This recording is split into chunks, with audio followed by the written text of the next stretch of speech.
Welcome to அம்மா சமையல் ஆரோக்கியம். இன்றைக்கி வந்து சனி பிரதோஷம். கோவிலுக்கு போயிட்டு ஈஸ்வரனை தரிசனம் பண்ணிவிட்டு வந்தோம். இந்த சனி பிரதோஷம் வந்து ரொம்ப விசேஷமான ஒரு பிரதோஷம். வருஷத்தில் எப்போ சனி பிரதோஷம் வந்தாலும் போயிட்டு சாமியை கும்பிட்டுட்டு வந்தீங்கன்னா ஒரு வருஷத்து பலன் கிடைக்கும் அப்படின்னு சொல்லிட்டு பெரியவங்க சொல்லுவாங்க. அந்த மாதிரி சனி பிரதோஷம் வந்தால் தவறாமல் போய் சாமியை தரிசனம் பண்ணிட்டு வாங்க ஈஸ்வரனை. அதே மாதிரி இந்த வாட்டி பார்த்திங்கன்னா இன்றைக்கி சனி பிரதோஷம், நாளைக்கு மகா சிவராத்திரி.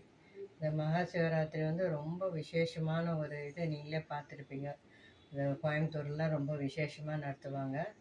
அதே மாதிரி இங்கேயும் நம்ம ஊருங்கள்லேயும் வந்து ரொம்ப விசேஷமாக சிவாலயங்கள்லாம் ரொம்ப அருமையாக இது பண்ணுவாங்க. இப்போ நாங்கள் போய் பார்த்துட்டு வந்தோம் ஈஸ்வரனை, நல்லா தரிசனம் பண்ணிட்டு வந்தோம். அதே மாதிரி நாளைக்கு வந்து எல்லாரும் வந்து பழக்கம் இருக்கிறவங்க சிவனை வந்து வழிபடுறது ரொம்ப நல்லது. சிவராத்திரி அன்னைக்கு கண்ணு முழிக்கிறது தான் நல்லதுன்னு சொல்லுவாங்க. அதை எத்தனை பேருக்கு பழக்கம்னு சொல்லுங்கள்.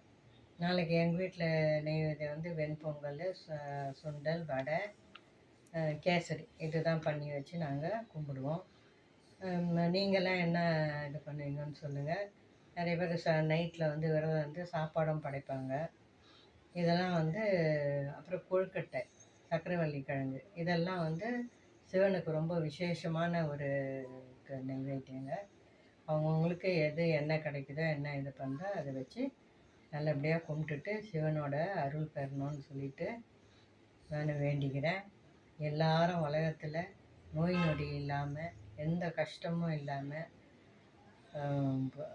எப்போதும் அந்த கடவுளோட ஈஸ்வரனோட அருள் கிடச்சி எல்லாரும் நல்லா இருக்கணும், அமோகமாக இருக்கணும் அப்படின்ட்டு சொல்லி வீடியோ முடிச்சுக்கிறேன். தேங்க்ஸ் ஃபார் வாட்சிங்.